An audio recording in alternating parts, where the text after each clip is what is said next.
కార్తీక పురాణము 18వ అధ్యాయం సత్కర్మానుష్ఠాన ఫల ప్రభావములు.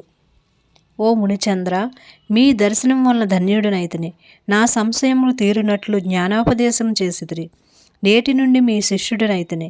తండ్రి, గురువు, అన్న, దైవము సమస్తము మీరే. నా పూర్వజన్మ ఫలితం వలనే కదా మీ బోటి పుణ్యపురుషుల సాంగత్యం తటస్థించెను.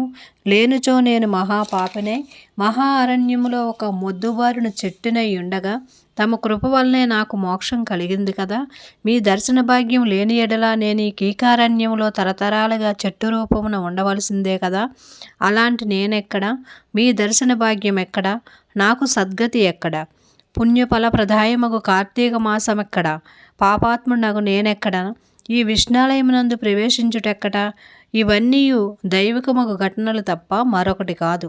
కాన నన్ను తమ శిష్యునిగా పరిగ్రహించి సత్కర్మలను మానవుడు ఎట్లు అనుసరించవలయునో దాని ఫలమేమిటో విశదీకరింపమని ప్రార్థించెను. ఓ ధనలోభ, నీవడిగిన ప్రశ్నలన్నీ మంచివే. అవి అందరికీ ఉపయోగార్థమైనట్టుగాన వివరించదును, శ్రద్ధగా ఆలకింపుము. ప్రతి మనుజుడును ఈ శరీరమే సుస్థిరమని జ్ఞానశూన్యుడగుచున్నాడు. ఈ భేదం శరీరమునికే గాని ఆత్మకు లేదు. అట్టి ఆత్మజ్ఞానం కలుగుటకే సత్కర్మలు చేయవలెను అని సకల శాస్త్రములు ఘోషించుచున్నవి. సత్కర్మలు ఆచరించిన వాటి ఫలము పరమేశ్వరార్చితమనరించిన జ్ఞానం కలుగును. మానవుడు ఏ జాతివాడో ఎటువంటి కర్మలు ఆచరించవలనో తెలుసుకుని అటువంటివి ఆచరించవలను. బ్రాహ్మణుడు అరుణోదయ స్నానం చేయక సత్కర్మలు ఆచరించిన వ్యర్థమగును.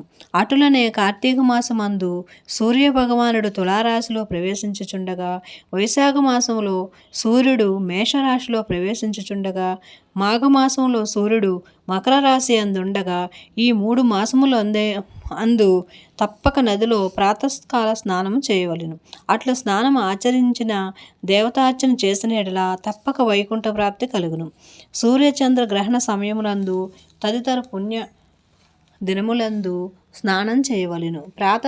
ప్రాతకాల స్నానము చేసిన మనుజుడు సంధ్యావందనము, సూర్య నమస్కారము చేయవలెను. అట్లా ఆచరించిన వాడు కర్మభ్రష్టుడగును. కార్తీక మాసమందు అరుణోదయ స్నానం ఆచరించిన వారికి చతుర్విధ పురుషార్థములు సిద్ధించును. కార్తీక మాసంతో సమానమైన మాసము, వేదాలతో సరితూగు శాస్త్రము, గంగా గోదావరి నదులకు సమానమైన తీర్థము, బ్రాహ్మణులతో సమానమైన జాతి, భార్యతో సరితూగు సుఖము, ధర్మంతో సమానమైన మిత్రుడు, శ్రీవారితో సమానమైన దేవుడును లేడని తెలుసుకును. కార్తీక మాసమందు విద్యుక్త ధర్మంగా స్నానాదులు ఆచరించిన వాడు 1,000,000 యాగములు చేసిన ఫలమును పొంది వైకుంఠమునకు పోవుదురు అని అంగీరసుడు చెప్పగా విని మరలా ధనలోభుడిట్లో ప్రశ్నించెను. ఓ మునిశ్రేష్ఠ, చాతుర్మాస వ్రతమని చెప్పితిరే, ఏ కారణం చేత దాన్ని ఆచరించవలెను? ఇది వరకు ఎవరైనా ఈ వ్రతమును ఆచరించి ఉన్నారా? ఈ వ్రతం యొక్క ఫలితమేమి, విధానమెట్టిది సవిస్తరంగా విశదీకరింపమని కోరెను. అందులకు అంగీరసుడు ఇట్లు చెప్పెను. ఓయి వినుము. చాతుర్మాస వ్రతమనగా శ్రీ మహావిష్ణువు మహాలక్ష్మితో ఆషాఢశుద్ధ ఏకాదశి దినమున పాలసముద్రమున శేషుని పాన్పుపై శయనించి కార్తీక శుద్ధ ఏకాదశి నాడు నిద్ర నుండి లేచెను. ఈ 4 మాసములకే చాతుర్మాసములని పేరు. అనగా ఆషాఢశుద్ధ ఏకాదశి శయన ఏకాదశి, కార్తీక శుద్ధ ఏకాదశి ఉద్దాన ఏకాదశి అని వ్రతమునకు చాతుర్మాస వ్రతమని పేరు. ఈ 4 మాసాల్లో శ్రీహరి ప్రీతి కొరకు స్నాన, దాన, జప, తపాది సత్కార్యాలు చేసిన పూర్ణ ఫలము కలుగును. ఈ సంగతి శ్రీ మహావిష్ణువు వలన తెలుసుకొంటిని కాన ఆ సంగతులు మీకు తెలియజేయుచున్నాను.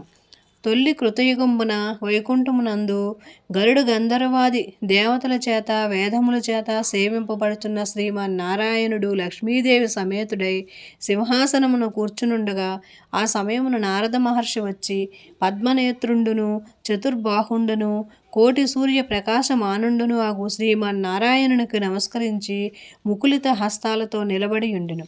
అంత శ్రీహరి నారదును గాంచి ఏమీ తెలియని వాని వలె మందహాసంతో ఇట్లనెను. నారద, నీవు క్షేమమే కదా? త్రిలోక సంచారివైన నీకు తెలియని విషయములు లేవు. మహామునులు సత్కర్మానుష్ఠానములు ఎట్టి విఘ్నములు లేక సాగుచున్నవా? మానవులందరూ వారికి విధింపబడిన ధర్మములు ఆచరించుచున్నారా? ప్రపంచమున ఏ అరిష్టములు లేక ఉన్నవి కదా అని కుశల ప్రశ్నలు అడిగను. అంతట నారదుడు శ్రీహరికి ఆదిలక్ష్మికి నమస్కరించి, ఓ దేవా, ఈ జగమ్మున నీ వెరుగని విషయములు ఏమీయూ లేవు. అయినను నన్ను వసింపుమనుచే విన్నవించుచుంటిని. ప్రపంచమున కొందరు మనుషులు మునులు కూడా తమకు విధించిన కర్మలను నిర్వర్తించట్లేదు. వారెట్లు విముక్తులగుదురో ఎరుగలేకున్నది. కొందరు భుజించకూడని పదార్థములు భుజించుచున్నారు.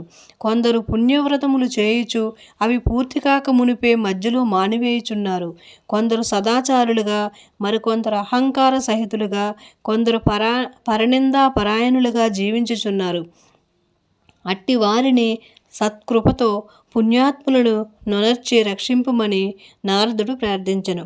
జగన్నాటక సూత్రధారుడైన శ్రీమన్నారాయణుడు కలవరపడి లక్ష్మీదేవితో, గరుడ గంధర్వాది దేవతలతో వేల కొలది మహర్షులున్న భూలోకానికి వచ్చి ముసలి బ్రాహ్మణి రూపంలో ఒంటరిగా తిరుగుచుండెను.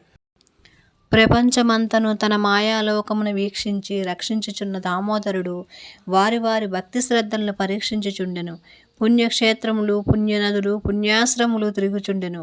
ఈ విధంగా తిరుగుచున్న భగవంతుని గాంచి కొందరు ముసలివాడిని ఎగతాళి చేయుచుండిరి. కొందరు ఈ ముసలివానితో మనకేమి పని అని ఊరకుండిరి. కొందరు గర్విష్ఠులైరి. మరికొందరు కామార్తులై శ్రీహరిని కన్నెత్తైనను చూడకుండిరి.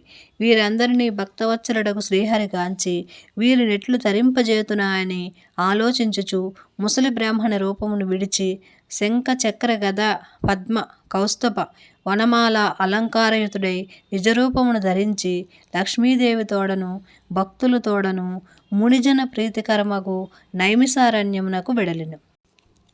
ఆ వనమందు తపస్సు చేసుకుంటున్న మునిపొంగవులు స్వయంగా తమ ఆశ్రమమునకు అరుదెంచిన సచ్చిదానంద స్వరూపుడగు శ్రీమన్నారాయణుని దర్శించి భక్తి శ్రద్ధలతో ప్రణమిల్లి అంజలి ఘటించి ఆదిదైవమగు శ్రీ లక్ష్మీనారాయణులను ఇట్లు స్తోత్రం చేసిరి.